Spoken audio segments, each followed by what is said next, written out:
सावित्री देवी हमेशा की तरह प्रभु राम का नाम जप रही थी। रघुकुल रीति सदा चली आई, प्राण जाए पर वचन न जाए। तभी सावित्री पास रखी मेज से पानी का गिलास उठाने की कोशिश करती है, पर पानी का गिलास गिर जाता है। सावित्री की आंखों में आंसू आ जाते हैं। हे प्रभु राम, ये कैसी जिंदगी दी है तुमने मुझे। एक बोझ बनकर रह गई हूँ मैं। क्या मुझे इस मुसीबत से निकालने का कोई रास्ता नहीं है? तभी पड़ोस की लड़की गिलास गिरने की आवाज सुनकर आ जाती है। क्या हुआ आंटी? अब कुछ नहीं बेटी माला, मैं पानी पीने के लिए गिलास उठा रही थी पर गिलास गिर गया। तो आप मुझे आवाज दे लेती, आपकी आवाज मेरे घर तक आ जाती है आंटी। पर कोई बात नहीं, अभी मैं आ गई हूँ, ये लीजिए पानी। माला एक गिलास में पानी डालकर सावित्री को देती है। लगता है ज्योति आज काम पर जल्दी निकल गई। हाँ बेटी, सुबह सुबह ताजे फूल लेना, फिर उनकी माला बनाना और मंदिर के बाहर बेचना।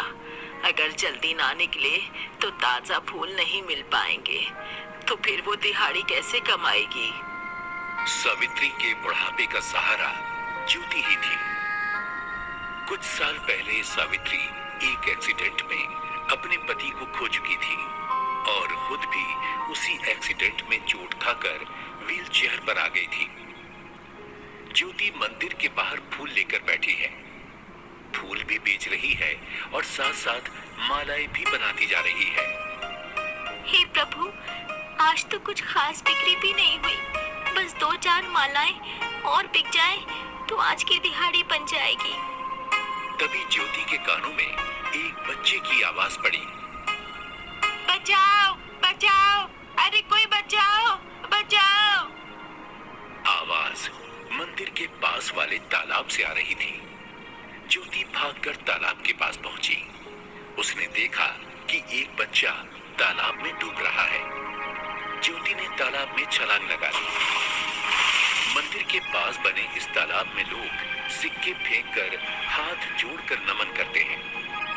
दूसरों की देखा देखी उस बच्चे ने भी तालाब में सिक्का फेंका और सिक्का फेंकने में उसका पैर फिसल गया।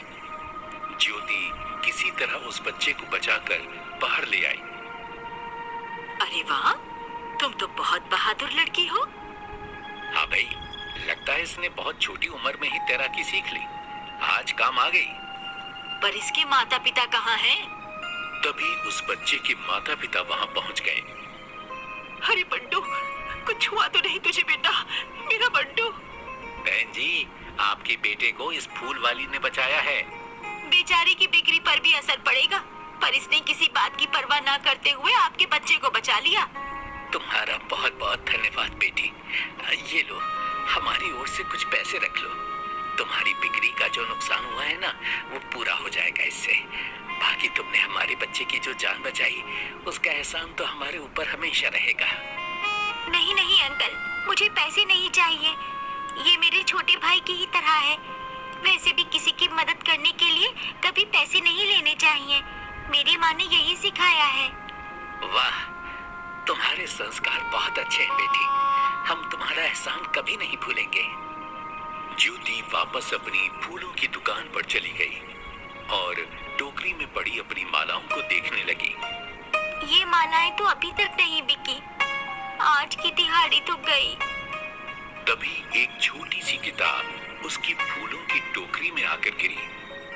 अरे ये क्या? ये तो हनुमान चालीसा है, पर ये यहाँ कैसे आ गई?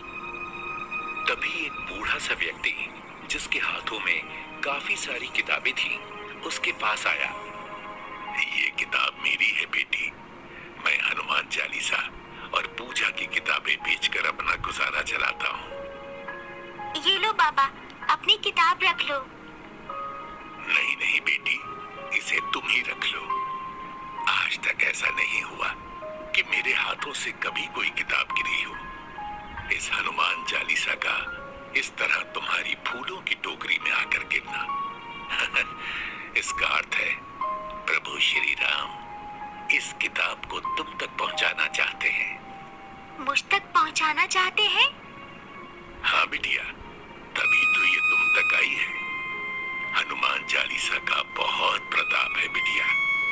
40 दिन तक इस चालीसा का पाठ करने से सारे संकट दूर हो जाते हैं। बजरंग बली जी उसकी उसी तरह मदद करते हैं जैसे संजीवनी बूटी लाकर लक्ष्मण जी को उन्होंने जीवन दान दिया था। अच्छा एक बात बताओ बिटिया, तुम्हें पढ़ना तो आता है ना? जी पापा, पढ़ना तो आता है।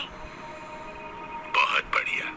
तो तुम हर शाम को बजरंग बली जी की हनुमान चालीसा का पाठ करो, तुम्हारी सारी मुश्किलें दूर हो जाएंगी। इसके बदले में तुम चाहो तो मुझे कुछ फूल दे दो, मैं प्रभु श्री राम और बजरंग बली के चरणों में प्रणाम कर उनका आशीर्वाद ले लूंगा। ठीक है पापा, ये लो फूल। बाबा ने ज्योति से फूल लिए और चले गए। ये तो मैं कर सकती हूँ। हर शाम को घर जाने से पहले मैं मंदिर में बैठकर हनुमान चालीसा का पाठ कर लिया करूँगी। बजरंग बली जी की कृपा से मेरे भी रास्ते खुल जाएंगे। ज्योति ने जो फैसला किया उस पर अमल भी किया और शाम को घर जाने से पहले मंदिर में बजरंग बली जी की मूर्ति के सामने बैठ गई और हनुमान चालीसा का पाठ किया। ज्योति ने घर आकर अपनी माँ को खाना दिया। तभी उसकी नजर अपनी माँ की फटी साड़ी पर गई, जिसे देखकर उसकी आंखों में आंसू आ गए। क्या हुआ बेटी, तू रोती क्यों है? माँ, मैं इतनी कोशिश करके भी आपके लिए एक साड़ी नहीं ला पा रही हूँ। क्यों मन छोटा करती है बेटी? मैं घर पर ही तो रहती हूँ, कौन सा कहीं जाती हूँ। माँ, आज एक बहुत अद्भुत घटना हुई। मेरी फूलों की टोकरी में हनुमान चालीसा आकर गिरी। एक बाबा के कहने पर मैंने आज से हनुमान चालीसा का पाठ शुरू किया है।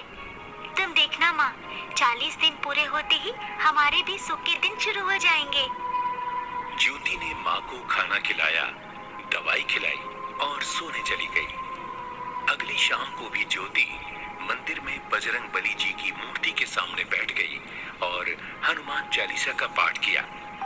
अगली सुबह जैसे ही ज्योति घर से निकलने को हुई, तभी मकान मालिक आ गया।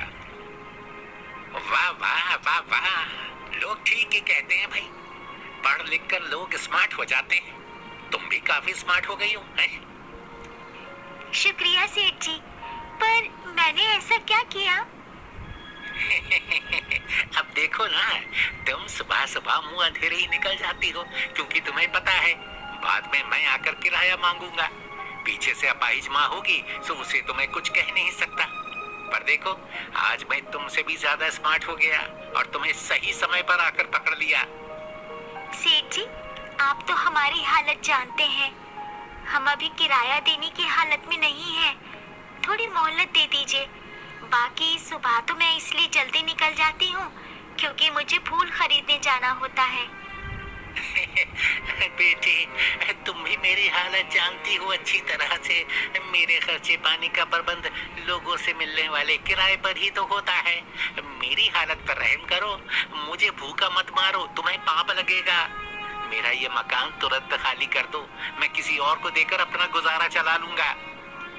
पर सेठ जी। अरे कोई सेठ वेट नहीं, आज तुमसे बात हो गई बस। मुझे आज ही मकान खाली चाहिए, नहीं तो कल तुम मिलो या ना मिलो, मैं तुम्हारी माँ को घर के बाहर निकाल दूंगा। ज्योति की आंखों से आंसू बहने लगे, पर उसके सामने रास्ता भी क्या था। वो माँ को लेकर कहीं और जाने का मन बनाने लगी। एक झोपड़पट्टी में ज्योति ने अपनी माँ को लाकर रख दिया। सारा दिन भाग दौड़ के कारण वो थकी हुई थी, पर तभी उसे ध्यान आया। अरे, शाम हो गई। मुझे तो मंदिर में हनुमान चालीसा का पाठ करने जाना है। ये नियम नहीं टूटना चाहिए। ज्योति नियम के अनुसार मंदिर में बजरंगबली जी की मूर्ति के आगे बैठ गई और हनुमान चालीसा का पाठ करने लगी।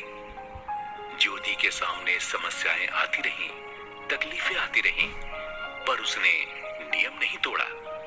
हर शाम को नियम से वो मंदिर में बजरंगबली जी की मूर्ति के आगे बैठ जाती और पूरे मन से हनुमान चालीसा का पाठ करती। आज 40वां दिन है। ज्योति ने हनुमान चालीसा का पाठ कर बजरंग बली के चरणों में सिर झुकाया और प्रार्थना करने लगी। प्रभु, मेरी प्रार्थना बहुत छोटी है, बस मेरी माँ को अच्छा कर दो और मेरी पढ़ाई का प्रबंध कर दो। मैं बहुत पढ़ना लिखना चाहती हूँ। प्रार्थना कर ज्योति मंदिर से बाहर निकली और तालाब में सिक्का डालकर आशीर्वाद लेने के लिए हाथ जोड़े। वो प्रार्थना कर जैसे ही मुड़ी तो देखा कि सामने वही बंटू खड़ा है जिसकी उसने जान बचाई थी। बंटू दौड़कर ज्योति से लिपट गया। दीदी दीदी, आप कैसी हैं दीदी? आप मुझसे कभी मिलने भी नहीं आई। बेटी, परसों रक्षाबंधन है। बंटू ने जिद पकड़ ली है कि वो तुमसे ही राखी बंधवाएगा, किसी और से नहीं। बंटू की बात बिल्कुल सही है। बंटू की जान बचाने वाली उसकी असली बहन के होते हुए वो किसी और से राखी क्यों बंधवाए, है ना? आपको परसों मुझे राखी बांधने आना होगा दीदी। आप आएंगी ना? हाँ हाँ बंटू, मैं जरूर आऊंगी। रक्षाबंधन वाले दिन ज्योति ने बंटू को राखी बांधी। बंटू भी खुश है और बंटू के माता पिता भी। ज्योति बिटिया, तुम स्कूल पढ़ने जाती हो क्या? नहीं अंकल, पहले जाती थी, पर अभी तो मुझे अपने और अपनी माँ के लिए कुछ कमाना होता है, इसलिए नहीं जा पाती। पर तुम अब से जाओगी। जब बंटू स्कूल जाता है तो उसकी दीदी भी जाएगी।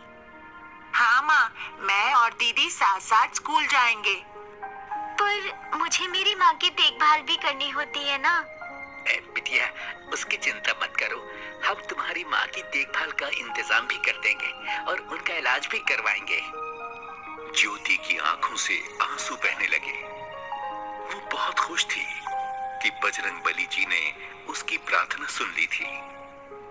ज्योति मंदिर के बाहर खड़े आने जाने वालों को हनुमान चालीसा की प्रतियां बांट रही थी और मनी मन सोच रही थी, जिस तरह हनुमान चालीसा के प्रताप से मेरा जीवन बदला, दूसरों का भी बदलना चाहिए। हनुमान चालीसा के पाठ से उनके भी संकट दूर हो जाएंगे। आने जाने वाले लोग ज्योति से हनुमान चालीसा की प्रति लेते हैं और उसे माथे से लगाते हैं। तभी ज्योति की नजर उस बाबा पर पड़ी जिसने उसे हनुमान चालीसा दी थी। ज्योति उस बाबा के पास गई। प्रणाम बाबा, आपने सही कहा था। हनुमान चालीसा के पाठ से मेरा जीवन बदल गया। मेरे जीवन की मुश्किलें दूर हो गई। इसमें तुम्हारी भी तो हिम्मत है बेटी। तुमने अपना नियम नहीं तोड़ा। एक बार प्रण करके नियम से काम को किया जाए तो सफलता मिलती ही है। हनुमान चालीसा का पाठ करने के दिनों में तुम्हारी मुश्किलें बढ़ी, पर तुमने नियम नहीं तोड़ा। प्रभु परीक्षा लेते हैं, पर घबराना नहीं चाहिए। अपना नियम बनाए रखना चाहिए। बाबा, मैं आपकी कृपा कभी नहीं भूलूंगी। आपने ही मुझे ये रास्ता दिखाया है। बाबा ज्योति की बात सुनकर मुस्कुराए और देखते ही देखते एक पेड़ के पीछे अदृश्य हो गए। ज्योति को न जाने क्यों ऐसा लगा जैसे साक्षात हनुमान जी ही उसके सामने थे और उसकी मदद करके वो आंखों से ओझल हो गए। ज्योति ने हाथ जोड़कर आंखें बंद की, सिर झुकाया और बस इतना ही कहा, जय बजरंग बली, जय हनुमान चालीसा।